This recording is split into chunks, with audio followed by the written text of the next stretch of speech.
Okay. Canyon ambush. I was hoping to see a lot more ward hazard because God knows you see enough canyon ambush on 2v2s. I think as soon as who brought the spire? I think that was That was Valiant, right? It was a Valiant. Valiant. Yeah, Yeah, Valiant. and then Yeah, they focused the hell out of that spire, and then Ducks yeah. ended up progressing. Yeah, as soon as I saw it was Fjords, I wouldn't have taken a spire, or at least I would have tried to get whatever spawn side the Ducks had, just because it's not as inconvenient to spawn in that valley because you're not as brittle. I think yeah, maybe you can get away with a spire on something like canyon ambush, maybe where you've got time to kind of get in a good position. And there's a lot you can do with a spire. Like you can hide in canyons and dip dive around the pillars Yeah, a lot absolutely. easier than you could in a galleon, right? So Hmm. You they're just by no means useless.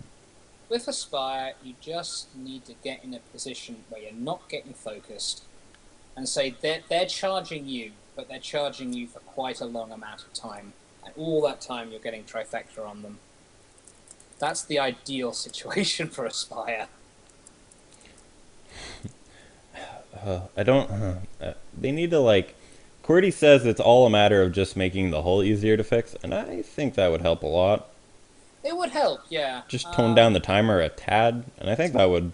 But engineering on a spire is the bane of engineers' existences. Well, yeah. I mean, basically, the whole area of the spire is like the gulag for engineers because you can't see any of the actions going on. You're just because the rest of the ship is blocking it. All you can do is just stay glued to that hull, which will go down often.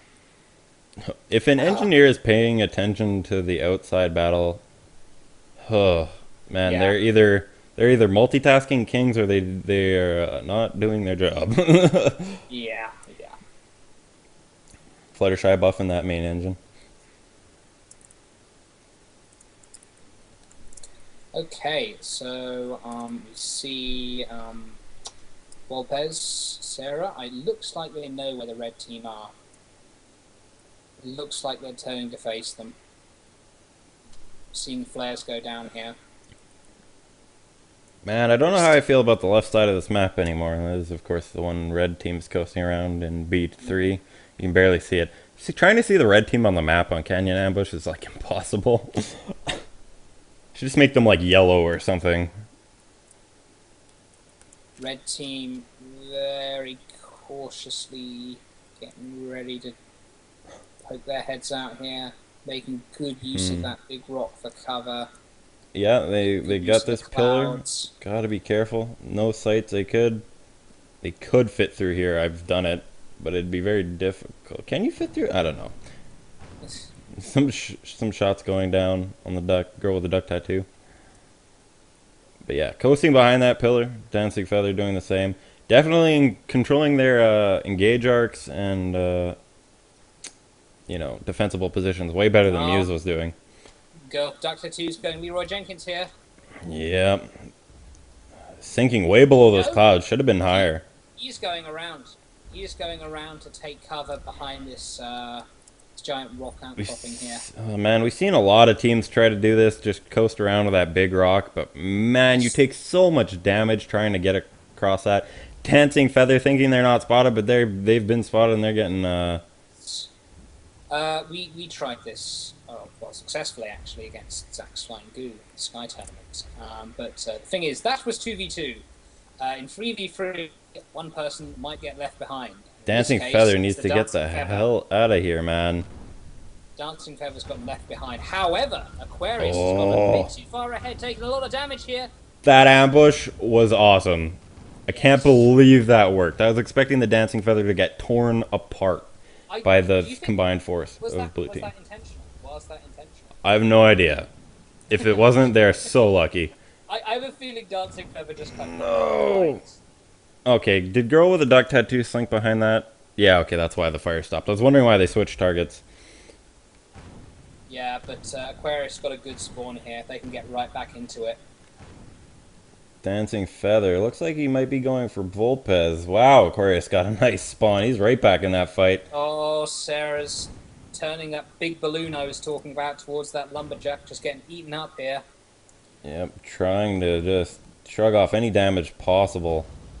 But he... I Oh, know, Tar and Girl Jace. with the duck tattoo. Getting a little bit over eager, but will he get the kill before his guns go down? Jace gonna go for a ram. Yep. How are his guns doing? Aquarius brawling with Dancing Feather Oh, Vulpes right behind Sarah him. barely hanging on here, just popping that tar. And your girl with the dragon tattoo is just coasting through that tar. Yeah. Dancing Feather, huge hit! Getting torn apart. Oh, girl, the Doctor 2 took a nasty ram. He's And there go tar. all his guns from coasting in tar for like an hour. Yeah, my God. I mean, Go up Jace, or below it, you can still get fire off on it, man. Like, Jace extremely aggressive as always. Yep. I've piloted a Junker against Jace before, and he will try and ram me at every opportunity. I don't know how I feel about ramming. I don't know if it's worth like risking losing your gun arcs over. This lumberjack. Depends on the situation. It can change the complexion of the fight. What will normally happen when a Pyrrha rams a Junker? It will completely destroy the Junker's balloon, and the Junker will just fall straight down and be disabled. Girl with the So duck tattoo. it's worth it. Girl with the duck tattoo, very smart here. He's Zoning. closing the engage distance, so Volpez can't use his lumberjack effectively. But Aquarius is managing to just sink below that tar and get some Yep. engage angles. Both pilots playing smart here. Oh, And Jace And, pops. Aquarius. Fluttershy trying to keep Sarah out of the fight, but meanwhile his teammate was getting torn apart by a lumberjack Aquarius, flak. right place, Yeah. right time there. Well done. Yeah. Fluttershy needs to retreat, regroup with his That's teammates. what he's doing. Yep, indeed he is. Do you think they'll try for a canyon ambush, or will they keep trying to be as offensive as they have been? Well, I think Polaris will do this slowly and carefully. Now, Jace, I know Jace at least, not so much Frogger and Captain Phil, but Jace is extremely aggressive, and I expect him to find a right moment and then to charge in. Fluttershy taking some shots, and they're way back at this position. There's a very awkward position to try and engage. We've seen multiple teams try it. Girl with a duck tattoo. Those clouds are completely devoid of minds right now. Something which we will be seeing in the future. So that'll definitely. That's going to be a whole bunch of fun. Fluttershy's duck been taking a whole bunch of damage here. Indeed he is. He's got to watch. Oh, he's raining damage down with that lumberjack. Girl with the duck tattoo is going to try and take Aquarius out. Managing to get a bit of that DPS off of Vulpez. Switching targets now, trying to get duck tattoo off Aquarius. I think. Oh, Duck Tattoo seeing the opportunity here. A girl with duck tattoo not getting a very good arc. I mean, he's going to be shrugging most of that damage off on the balloon. It's going to be really hard to hit the hole, but he manages to anyway. You have to remember the Pyramidion. Its balloon is sort of surrounded by that superstructure. Does that actually count towards hull? Sarah's going to be taking a lot of damage. I think it does. I think it does. Okay. Well, even if it didn't, any damage once the balloon was down would end up going to the hull. Okay. Junker. Junker's Bit of a coming leg down. Sarah, desperation tarring is what I like to call this. Oh dear, Dancing Feather taking a nasty bump there. Trying to get Sarah, but Sarah, desperation tarring, might just be able to escape. I love when teams just like tar for no reason. They're like trying to kill range, but you just shoot into the tar at that point. It's gonna make Lumberjack a little harder to hit though, but that Gat's gonna be ripping through that tar. The tar serves multiple purposes. I mean, they can't go through it, they can't see through it. Well, they still have the spot. Well, they have the spot, but they could lose that eventually. Girl with a dragon tattoo, just going right in. He's all inning here, man. All in. Missing. Oh, Holy, missed. I was not at the right angle for that. Missed completely. Boom. And Yeah, he put all his chips down. He went all in, but the opponent had the higher card. with 2-3. Yeah. But Aquarius, though, took a lot of damage from Fluttershy. Popped. Dancing Feather getting the hell out of Sarah. Not quite effective. That whole profile, as you were talking about earlier, really thin Fluttershy. Hitting that massive balloon. They might be able to get the Sarah down before they have to Dancing Feathers balloon retreat. out here, dropping low. Just bouncing off that rock attack. Sarah Dancing taking Feather a round. running from Vulpes and Aquarius. Needs to turn, get those arcs on. Fluttershy is taking damage now from the Vulpes. Battle of See the the Lumberfishes. Yeah, exactly. Lumberfish v Lumberfish. And it's also Battle of the Junkers down here. Girl with the duck tail. Oh, too Sarah, low. Dancing Feather. Waiting for that armor. FOS Sarah. Barely even scratching it. He's at half now, just under. Quarter. Ooh. Oh my god. Beautiful play from Aquarius, coming in, helping supplement the Sarah's damage. Getting him out of the fight. Beautiful play from Polaris and Sodom there.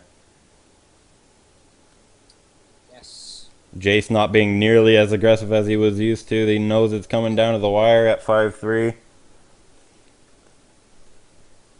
This is a very intense match. Jace is aggressive, but not 1-on-3 aggressive. I don't know if anyone's that aggressive. Well, that initial engagement was crazy. I was expecting the Dancing Feather to just get ripped apart, but then they managed to ambush the Aquarius perfectly. I don't know whether that was luck or what, but holy. Sarah did a good job of kiting around the team, getting them out of position.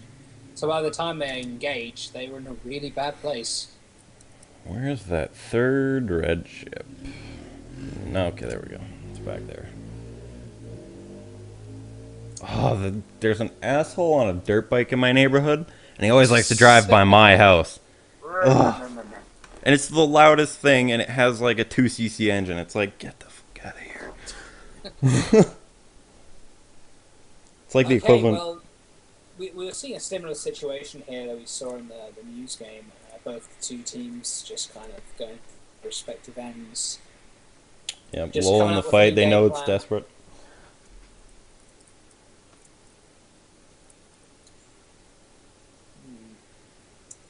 All right, this could be another lull in the action, but I don't expect. They're talking. You know they're talking. You know those ships are like, how the hell are we gonna do this?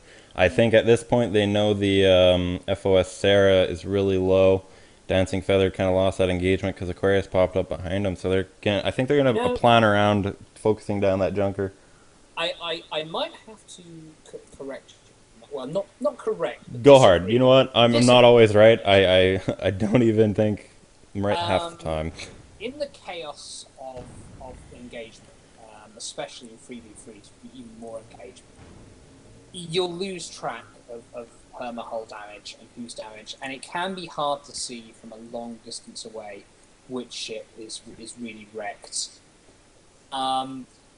Things like keeping track of the perma-hull damage, it might be forgotten in this type of fight. Again, it's one of those things you can kind of see aesthetically in the ships. You'll see them kind of like bent and rend. Like, let's go take a look at the FOS Sarah, who has really low health. You can see the kind of back of the ship's bent, but it's definitely harder to tell on this ship than it is the Pyramidion, because the Pyramidion, the front nose just bends to all hell, right?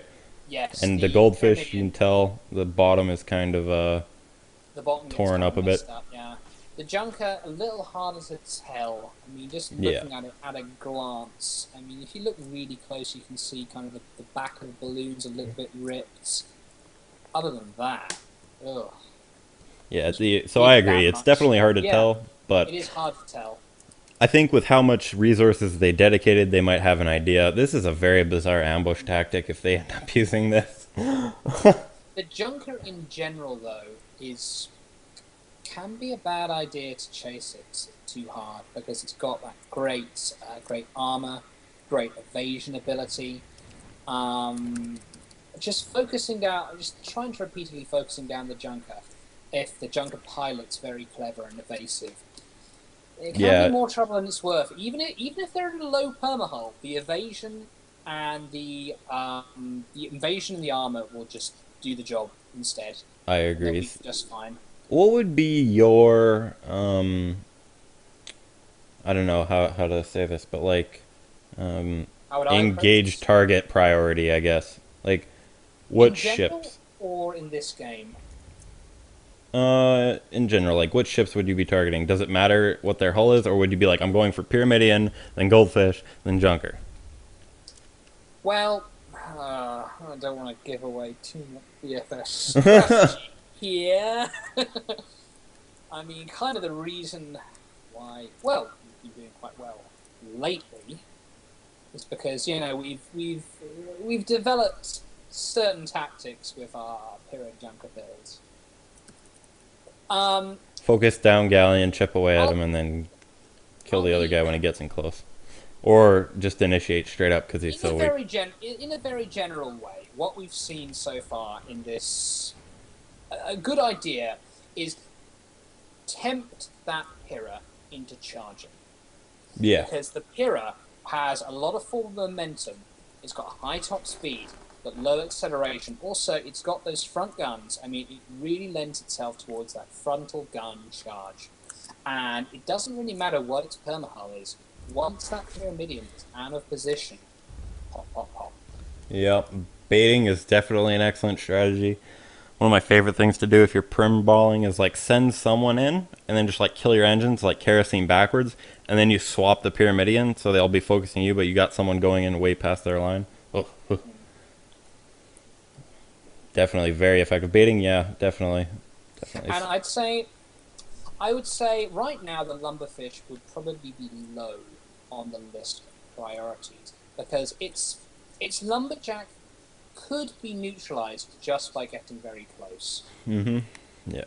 And I mean, to start off with, it just has the balloon popping. It doesn't have the raw DPS of the Gat Flak or the Gat Mortar, which the Junker and the Pyramidion have. Okay, now it's getting. now they're taking their time. Well, yeah, I don't expect to rush, especially on Canyon where there's so many possibilities for strategy. I love this map, so much cover. These could be big gray pillars for all I cared. Jace, are you sniping? No, he's not sniping. He's got like a. He's got the flare Gatling on the side, so no, Jace is not sniping. At best, Jace is just peeking his head out, seeing what the deal is. Well, Fluttershy definitely was taking a look at the top. Dancing Feather getting out of position here. He might be trying to bait, Yeah. which would be very strange. I think sniping is off the table for the Quack Street Boys. They are kind of like a big brood, so to speak. They do not have mercury cannons on the side to supplement the lumberjack. Polaris, of course, they've got the sniping option.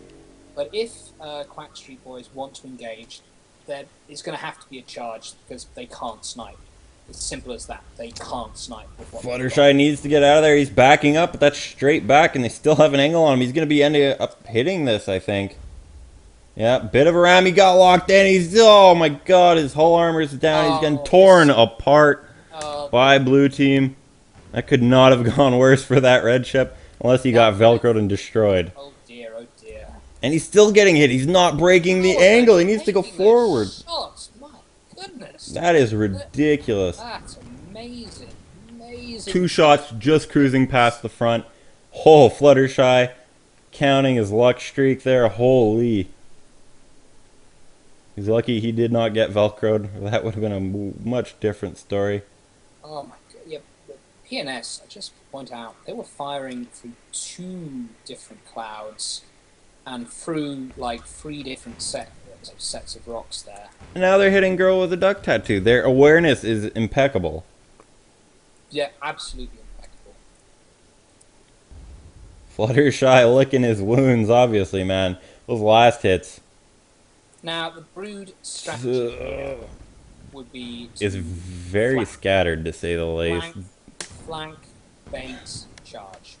But PNS ain't going to fall for it. They're like, we're perfectly happy with shooting your face off when you poke out your head. Dancing Feather doing essentially what the Fluttershy did, but it was a much easier way to back up. Look at that tiny little gap. Just look at the Dancing Feather and look at the tiny little gap they were shooting it through. Like, okay, so this is where the ship was. This is the angle that they're getting. That is ridiculous. Oh my god. Hats off to their gunners and their pilots for the positioning. absolutely. I mean, if you want to know why we were our best down to 3 with Polaris in the Sky Tournament was like an hour and a half. Yeah, right there. That is what will happen if you stick your mech out when you're playing against Polaris. I mean, we know Jace is on this team. They want to play really hyper aggressive, but every time they stick their head out. So I think they need to either commit or just give up because they're not willing to commit to sniping, and they can't because the minute they poke their head out, they're under 3 ship fire, and it's very staggered. So they're just focusing one person at a time as they stick their head out. Yeah, the Quack Street Boys need to come up with a coherent strategy. Somebody needs to bite the bullet, be the bait, and the other two need to go around. I think that's the only chance. I'd never, bait, or rather, I would bait a Pyramidion, but I wouldn't like stick it out as a primary target because all the other ships are, at least in my opinion, more durable. Like they're easier to get back up. Like it's hard to get a Pyramidion's hull, or rather armor back up once it's down. Mm-hmm. And then it's susceptible to just 4 shots and death, right? No, 4 shots, maybe 5. Yeah, just under 4 shots flak. This is hard to watch. Like they're just like kind of peeking out, and then they get their nose swatted, and they back up. Actually, it's more like they get their face kicked in. Like God, that Fluttershy engage was brutal. Yeah, it looks like Blue's kind of just coasting forward. Blue's gonna end up testing the water. Red might be making a move here. Oh, girl with the duck tattoo. Girl, the duck tattoo needs to communicate. Dancing Feather is way. Well, it'll take a while to get back in that engagement. Can't do anything from the position it's in right now. Yeah, it needs to like kerosene it, do something to get past this rock. Like, girl, they found out where the girl with the duck tattoo is, flaring that up, and now duck tattoo is gonna go through exactly what Fluttershy did. Swap the Junker and the Pyramidion's position because the Junker's got a slow top speed, and now Fluttershy is brawling. The Pyramidion has the front firepower and it's got the speed. Junker has the trifecta and the evasion ability. Yep. Fluttershy taking another shit ram off that terrain. I'd love to see Blue start moving in a bit and zoning them more. I think that's kind of what they are, inching forward. Yeah. But now I think they're at a more awkward angle than they were at before because this is a very strange Merc shooting angle, especially with the way Red Team's positioned. Dancing Feather taking those shots from between that. I don't think that's going to finish them off, but it's going to force them to withdraw even more into this wide open area here.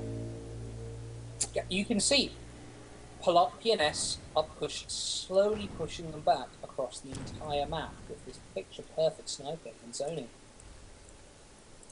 Merc cannon sniping, trying to disable that. Oh, they did get it down. Vulpez's gun, Lumberjack went down there for a minute. Beautiful shooting from the Dancing Feather. But oh my God, the Vulpez's gun went down for like all of 2 seconds, and was back up like instantaneously. It was weird. It was just like a red flash, and then it was back up. Insane. Well, I'm glad to see this is competitive. I mean, these two teams both want to win, and they want to win badly. Yep. Whoever wins this game goes on to verse the winner of E? Yes? No, the loser of E match, I think. Pretty sure. Almost certain.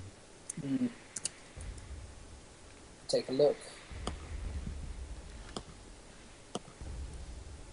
Yeah, the winner of this match will take on the loser of the... Yeah, okay. Called it. That's like one of the hardest parts of the cast, is trying to remember how the format works, because we have to like do group stages, bracketed tournaments, double elimination, the COGS format, which makes weird amount of sense. Well, I mean, the COGS tournament is easy to understand. It's easy if you look at a picture. If you try to describe that, like... Otherwise, it's silly. Also because positions aren't quite right. Like 5E should be 5B, and it's just. I'm gonna murder that guy on the frickin'. It's the equivalent of putting a card on the back wheel of your bicycle. And just about as childish. I like dirt bikes, the Harley Davidsons of Canada or Nope. something. The Harley Davidsons. You know what? We got people, bike enthusiasts, but they only drive during the summer, which is like 2 months if they're lucky. So the bike enthusiasts are dedicated here. Oh, in America, I think you've got like these bike enthusiasts. Like their window of opportunity for biking is a lot bigger. Yep. In California, you can basically ride your Harley 3 different seasons. Anyway, okay, Finally engages. Going on now. Girl with a duck tattoo switching targets to that really weak junker. Luck. The Oh, evaporates. They can pull this off if they're careful. Girl with a duck tattoo needs to get his firing arcs on that Aquarius. Piercing damage going through the hull. Here we go. He's going to get torn up. Just flak. Flak timings. There it is. 1, 2. Whoa, and there he goes. Volpez is left all alone. He needs to book it. Tar zone something. Oh, but he's got his back to the wall. Yeah. Volpez, run.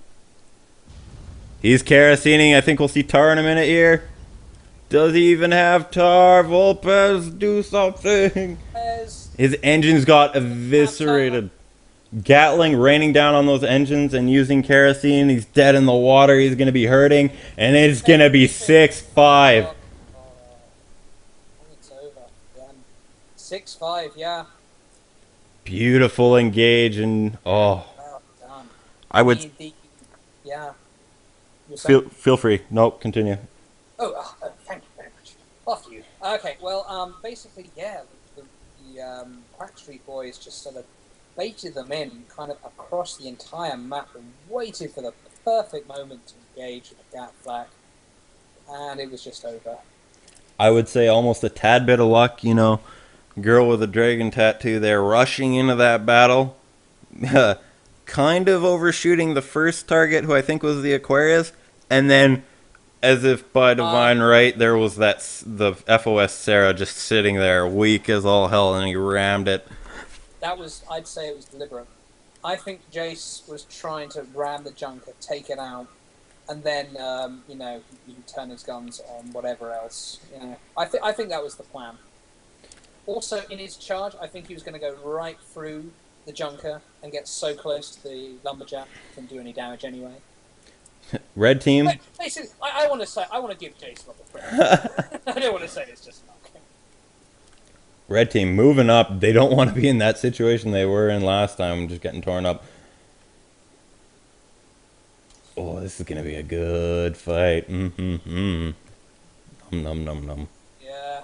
Getting flared. They got to be careful here. They're going to be so vulnerable. Fluttershy needs to be so careful. They're just going Leroy Jenkins right Insta regret. Duck Feather miscommunication. Oh my god. Dancing Feather starting to back up. Idea. Oh, Duck Tattoo. Well, you can see he must have like moonshined or kerosene because he got an insta boost. If Duck Tattoo dies here, Dancing Feather and Fluttershy need to run. They need to run. But Red Team only needs 1 kill. They need to focus down 1 target here. And it looks like they're choosing Aquarius. Duck Tattoo getting bounded by that lumberjack. Gotta be very careful. Dancing Feather getting the arcs off of them. He's so close to dead, but he managed to make the blue team change his arcs. Beautiful play from Red Team. Very well done.